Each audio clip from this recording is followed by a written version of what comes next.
How does magic work? Magic is an agreement between the shaitan on one side and the magician on the other. The magician agrees to do certain things for the shaitan, and then of course the shaitan agrees in return to do certain things for the magician. So let's start by looking at the cave. This one is fine. This one's not going to upset anybody, inshallah. There's nothing in here that's going to be particularly horrible. And as I said, I'm going to try and avoid the worst of them, because I did have people fainting in previous lectures. Okay, so you see this person has made a circle and they've created an altar at the front. The altar has magical symbols in it and symbolism. Each single symbol has a purpose. Each color of each candle has a purpose. You can see in there is a little shrine at the front with a triangle. And the use of the circle and the triangle is going to come later on. You'll see that very clearly. Each of those candles has a purpose and a reason. And what this person would be commanded to do would be to sit inside of the circle for a prolonged period of time in a cave. And this is just showing you the cave in which the person would be sitting. They're going to a place known for the possession of the jinn, known to be isolated. They're sitting inside of that cave, and then they are going to be sitting for such a prolonged period of time, lighting the candles and beginning to mention the name of the shaitan, call upon the shaitan and invite the shaitan to come to their presence. And they would usually be asked to relieve themselves in the same circle that they sit in, and to sit in their own filth. But that's the lightest one. I thought I'd test your stomach first of all. That's the lightest one. Now let's go and have a look at what magicians do with the Quran. This is a public sewer. It's full of, waste and excrement. And they're trying to fish out something from the public sewer. And we're going to keep going. And the Shaykh, he climbs down into it. And this is what they pulled out of the public sewer.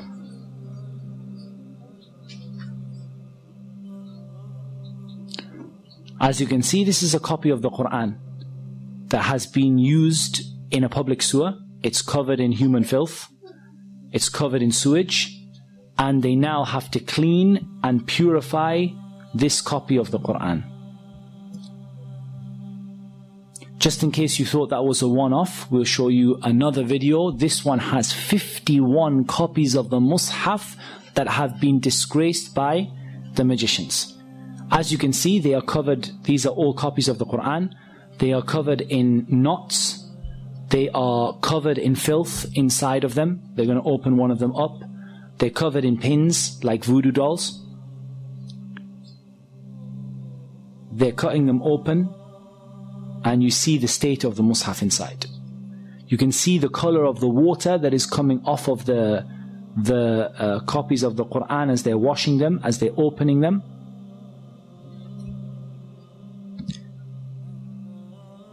And they're washing them with rose water, and they're washing them with perfume in order to remove the excrement that was on them. And they were found in a toilet, in a public sewer. 51 copies of the Mus'haf. And you can see inside the state that these masahif have been put in. And inside there are metal nails bent over. These are part of the magic. And you can see how covered these masahif are in dirt and in uncleanliness. Right. What you can see here is a copy of the Quran, and you can see a circular, I don't know what to call it, a device. And you can see what the Quran is smeared with. The story of this is actually much, much worse. Whatever you can imagine, the story is worse. There was a maid who wanted to perform magic upon the family that she was with. She took a copy of the Quran, she placed it into this tube, and she placed it where she placed it when she was on her monthly cycle, and she covered the Quran in menstrual blood. This is what magicians do. Here we're going to see another magician. And this magician is going to show how he's been caught. And part of them being caught is they ask them to they ask them to show what it was that they were doing without letting them make shirk. They don't let them call upon the shaitan, but they just let them show the idea of what they were doing in order to expose them in front of the people. So the first thing you see is that this man is wearing red from head to toe. He's wearing red from head to toe because the Prophet ﷺ forbade a man from wearing red from head to toe. He lights his incense that is done deliberately to bring the shaitan. It's a kind of incense that's well associated with the shaitan. And he begins to perfume a whip and he starts to whip himself. This might remind you of some people.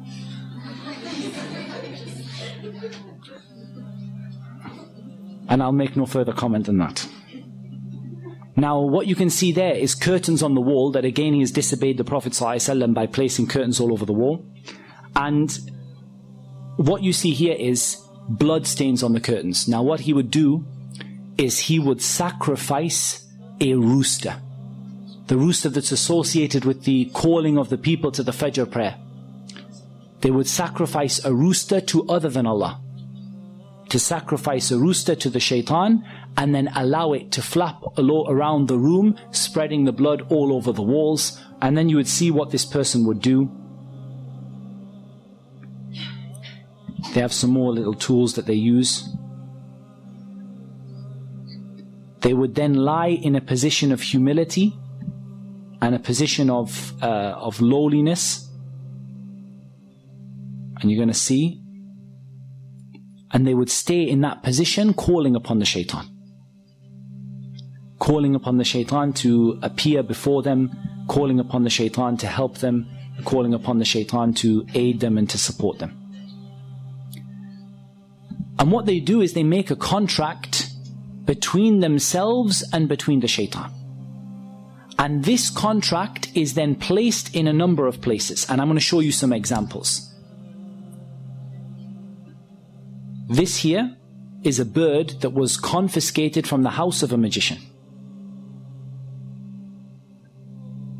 And you can see stitched into its wing or onto its tail. I've got all sorts of them this one.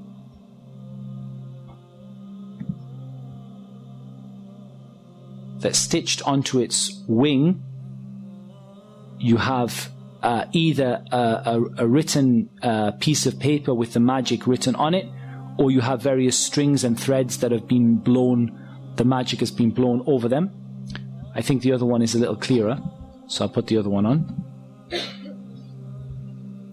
So this is another bird that was confiscated from the house of a magician, and you can see very, very clearly there that it has stitched into its wing a contract that is written between the magician and between the shaitan.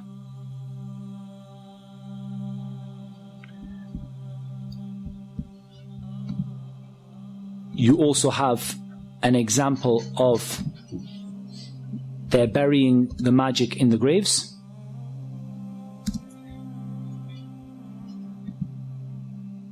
So they go out to a grave and they dig inside the grave. They've caught a magician, or they've been informed by a magician as to where the magic is hidden. And you're going to see that they bring out from the grave, they've been told what side of the grave to look at, and they bring out usually a plastic bag, and the bag has various magical items in it. You can see there that you have the letters and the symbols that we're going to talk about tomorrow, and you're going to learn about what those symbols and letters mean. We'll show you another one that comes out of the grave.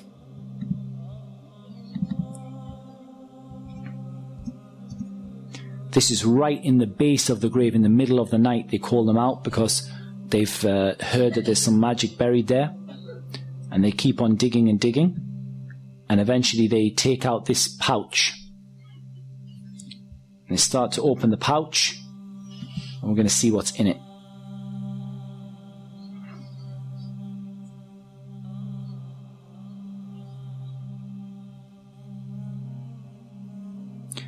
That looks like somebody's vest.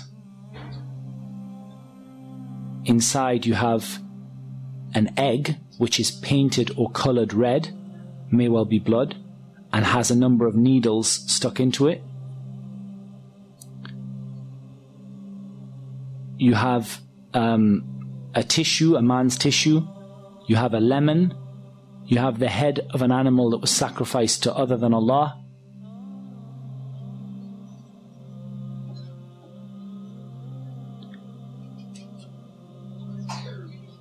And it's not uncommon for them to put inside of the head of the animal some magic.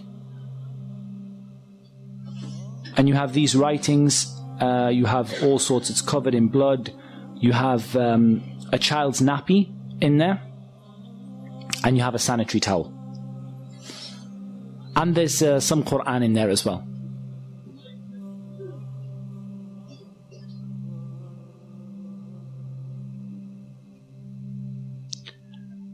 And we're going to count the number of pins. You can see in there that there are 7 pins. Okay, let's try and analyze a little bit of what we've seen. Each individual item that was put in there for a reason. Magicians don't do things at random. They do very, very evil and very horrific things, but they don't do them at random.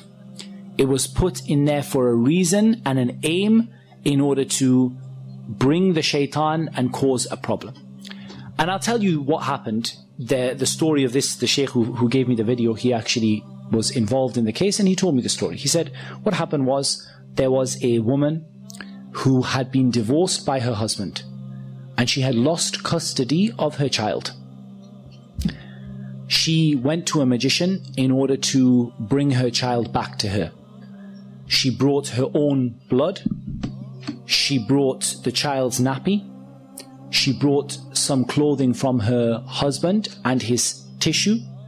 And she brought an animal, and the animal was slaughtered to other than Allah. And I want to make something very, very, very clear. The magician in the beginning would do these horrible acts, and they would leave Islam, and they would, they would sell their soul to the shaitan. However, there's a problem. Once the magician has done that, what's next? The magician calls the shaitan, says, I'm willing to make sajda to you in order for you to do something for me.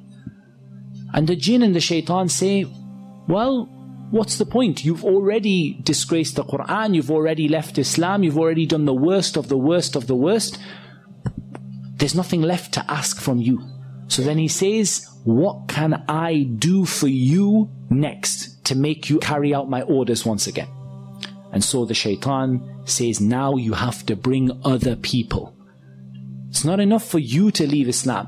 Now you have to bring other people. And so that magician goes out to convince other people to use their services and to bring those other people outside of Islam. And this is something that you see amongst the magicians, is that they don't simply disbelieve. They disbelieve and they become a da'iyah, a caller to get people to leave Islam. And so that woman was asked to bring an animal, knowing that animal would be sacrificed to other than Allah. In the beginning, don't think that this magician sat there with horns, and sat there saying, I'm an evil magician. In the beginning, the magician enticed her, look, I can solve your problem, I'm a healer. But when it comes to the crunch, you're going to have to bring me an animal to be sacrificed. She knows and he knows that animal is going to be sacrificed to other than Allah. When he asks her to bring a sanitary towel, he asks her to bring a nappy, she knows what's going to be done with it.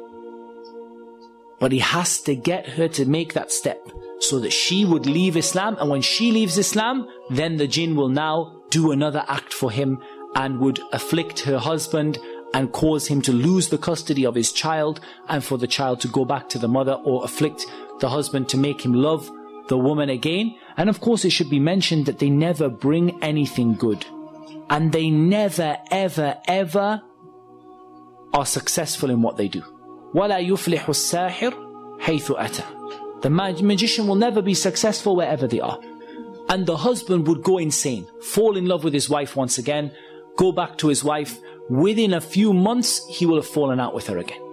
It doesn't bring anything but evil for everybody. It doesn't bring people back together.